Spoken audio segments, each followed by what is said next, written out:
Assalamualaikum warahmatullahi wabarakatuh. Saya Lisa Dewi bersama rekan saya Depi Netri. Di sini kami membahas tentang sosialisasi melalui jalur luar sekolah. Yang pertama yang kita bahas adalah masalah serius yang terkait dengan aspek lingkungan hidup. Memberikan pemahaman terhadap kependudukan dan lingkungan hidup kepada masyarakat di sini merupakan hal yang pokok untuk menjamin keseimbangan lingkungan dan menghindari akan bahaya atau masalah yang akan ditimbulkan nantinya. Oleh sebab itu, diperlukan suatu objek masalah yang disosialisasikan yang berhubungan dengan masalah lingkungan. Adapun objek tersebut adalah yang pertama itu dia pertambahan penduduk yang tinggi menyebabkan tingginya tekanan pada lingkungan. Yang kedua itu bertambahnya aktivitas pembangunan yang cenderung mempengaruhi lingkungan alamiahnya. Yang ketiga, gunung dan bukit yang gundul menyebabkan erosi, longsor dan banjir serta sedimentasi di bagian bawah. Selanjutnya yang keempat itu kondisi daerah resapan hilang atau berkurangnya fungsinya. Yang kelima, banyaknya limbah-limbah dari industri, kendaraan, peternakan, domestik, pertanian, dan lain-lain. Yang keenam itu pencemaran, lahan kritis dan bencana alam. Yang ketujuh, pengangguran, kemiskinan, dan kesehatan masyarakat. Selanjutnya yang kita bahas adalah sosialisasi PKLH melalui jalur luar sekolah.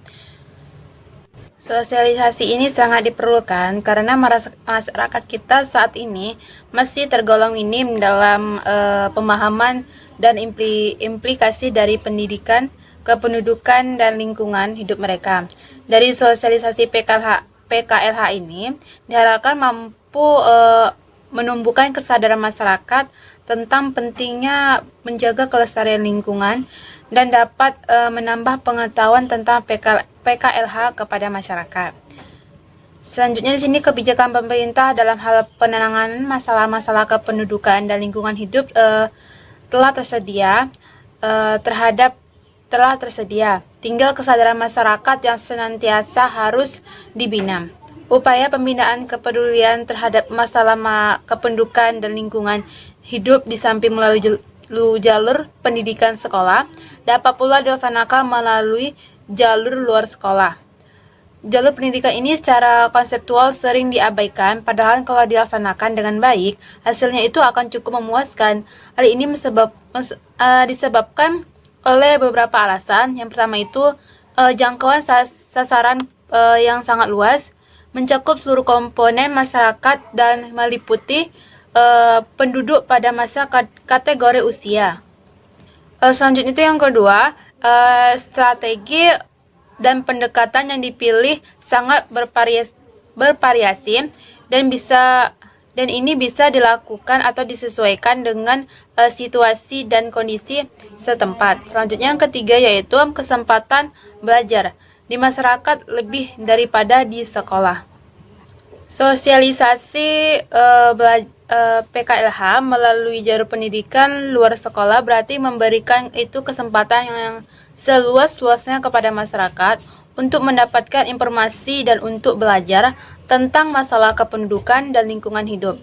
Sosialisasi dapat dilakukan melalui kegiatan komunikasi baik secara formal maupun informal. Proses komunikasi formal yang disebut adalah proses penyampaian informasi atau proses pada masyarakat yang disengaja dan terprogram seperti penyuluhan, sarahan atau arahan, serta pemutaran video. Komunikasi informal itu adalah penyampaian pesan yang tidak disengaja dalam pergaulan sehari-hari. Sedangkan komunikasi informal adalah penyampaian pesan secara tidak langsung akan mempunyai jangkauan yang sangat luas tanpa mengenai batas-batas wilayah. Sosialisasi PKLH di masyarakat dapat diawali dengan mengkomunikasikan dan memberikan pengetahuan tentang masalah-masalah kependudukan dan lingkungan, penyebab dan dampaknya bagi manusia, serta cara penanggulangannya. Kemudian dilanjutkan dengan peraturan-peraturan mengenai kependudukan dan lingkungan hidup. Baiklah, Uh, Hanya ini materi yang dapat saya sampaikan. Selanjutnya akan dibahas oleh rekan saya bernama Depi Netri. Kepada Depi, saya persilakan.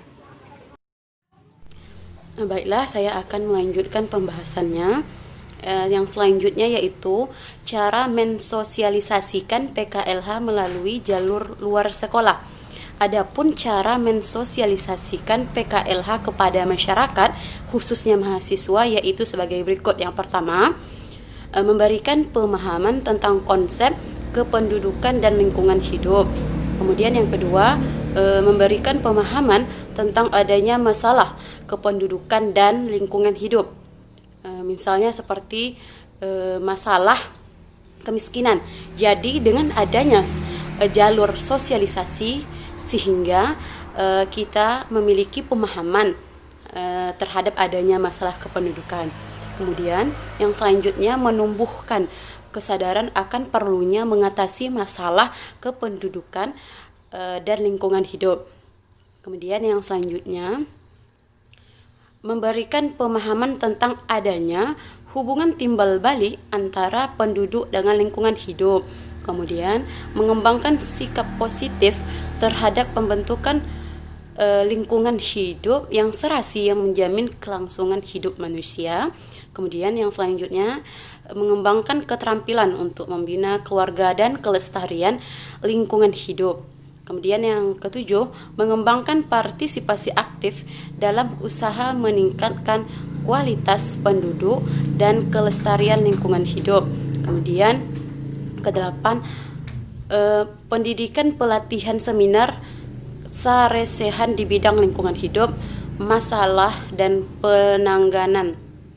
Kemudian selanjutnya yang kesembilan, pembinaan kelembagaan pengelolaan lingkungan hidup. Yang selanjutnya, implementasi PKLH melalui jalur luar sekolah. Berikut ini merupakan contoh aplikasi dari PKLH pada lingkungan pada wilayah daratan antara lain sebagai berikut. Yang pertama, reboisasi, yaitu berupa penanaman kembali tanaman terutama pada daerah-daerah perbukitan yang telah gundul. Kemudian rehabilitasi lahan, yaitu pengembalian tingkat kesuburan tanah-tanah yang kritis dan tidak produktif. Kemudian yang ketiga, pengaturan tata guna lahan serta pola tata ruang wilayah sesuai dengan karakteristik dan peruntukan lahan. Kemudian yang keempat, menjaga daerah resapan air, diupaya senantiasa hijau dengan cara ditanami oleh berbagai jenis tanaman keras sehingga dapat menyerap air dengan kuantitas yang banyak yang pada akhirnya dapat mencegah banjir serta menjadi persediaan air tanah. Kemudian yang kelima, pembuatan sengkedan atau terasering atau lorak mati bagi daerah-daerah pertanian yang memiliki kemiringan lahan curam yang rentan terhadap erosi. Kemudian yang keenam, rotasi tanaman baik secara tumpang sari maupun tumpang hilir agar unsur hara dan kandungan organik tanah tidak selamanya dikonsumsi oleh satu jenis tanaman.